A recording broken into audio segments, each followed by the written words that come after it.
They started a week ago today. They started without me because I was at a director's meeting and they're like, we're going, we're ready. And I was like, knock yourself out. So in our elementary life skills, a student that's nonverbal with autism, I didn't tell y'all this one before. The first day when she did the taste on the lips, when she got to that point, the child does not like oranges. Like he does not. He's never eaten them. He will not eat them for us. Very aversive to it. And she put the orange juice on his lips and he kind of like shuddered and he was like, oh. The second day when she did it, he put that on his lips. He licks his lips. And then by the third day, he was like ready for it and asking like, come on with the oranges. And he's not one that will try new things for us at all. Wow. Then the second grader, higher functioning autism, very articulate, very expansive vocabulary, but struggling with transitions. Do the first protocol with him with the multisensory core protocol. And then she did the art, look and listen with the music, just pulled him into the hallway outside his second grade classroom, right there in the middle of the hall, went through everything with him and sent him back into class. And they had done some sort of assessment that he had to enter his answers onto the computer into some database so that they could pull it in their reports. And he sat there, went straight to his desk, no redirection, no prompting, knew exactly what he needed to do, and carried out multiple steps of logging into the system, entering this long number and number sequence into the computer to register his test, and then went answer and entered each one into the computer independently. Never has happened in his life. He's in the second grade. I'm impressed a second grader can even do this, but this is apparently the expectation. And then he told his teacher, just 1 minute, I have to go back and check my answers. So he went through and double checked every answer to ensure he entered in the computer correctly. The teacher was flabbergasted. She goes, I don't know what you did with him. Unbelievable. After he finishes this, the group is transitioning to another activity. And he normally doesn't want to be left behind. That's part of the struggle is he takes so long to finish. He's behind when he gets to the next activity and then it throws him into a fit. And he told the teacher, just 1 minute, I need to finish my writing assignment that he remembered he didn't finish earlier in the day. And he has never independently gone back to do work ever. And it has happened for the first day they did the protocols and then again on the second day.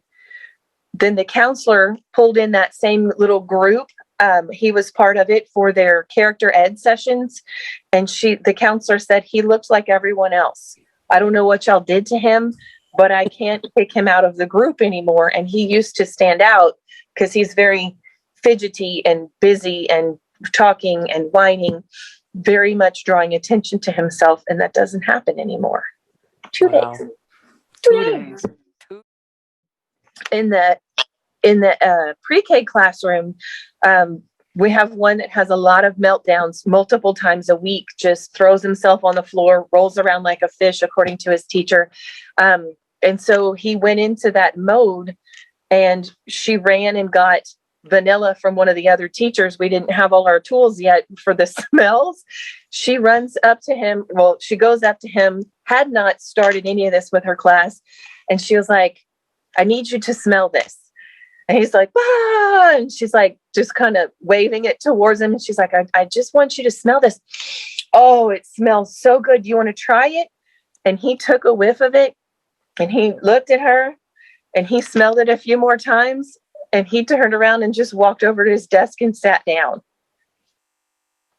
So there was another paraprofessional in the room and one of our high school students that just comes in to help because that classroom needs that much help.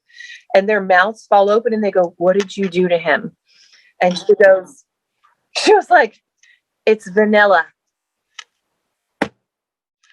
She said, and it has worked for him multiple times in the past 2 weeks. And now he doesn't have those issues. We're trying to set up a station in the room where he knows because he'll request it. Like, can I smell that stuff? and he's asking for it. So I was like, we need to set up a station for him where he can open a container and just calm himself to get so that you don't. Wow. Well, thank you, Amanda. Oh, thank y'all so much. I told him, I said, if this program can do half of what it says it can, I said, already, it's been worth it. And they're like, absolutely. Because that one pre-K room, Miss Weed's class, the climate is completely different. There was one that was melting down multiple times a week. They haven't had a meltdown in 2 weeks. Wow. Like, what? So they turn it on in the morning, the art and music little slideshow, the YouTube video. The teacher has it on to set the tone for the day as the kids are coming in, and they're calmer. They get settled quicker. They don't come in angry anymore. It's like they know this is a peaceful, safe place, and they're coming in at a lower level, and it's starting the day off better. Kids that normally come in and take half an hour to figure it all out and get square, like it's just an easy transition into the room. It's been beautiful, just beautiful.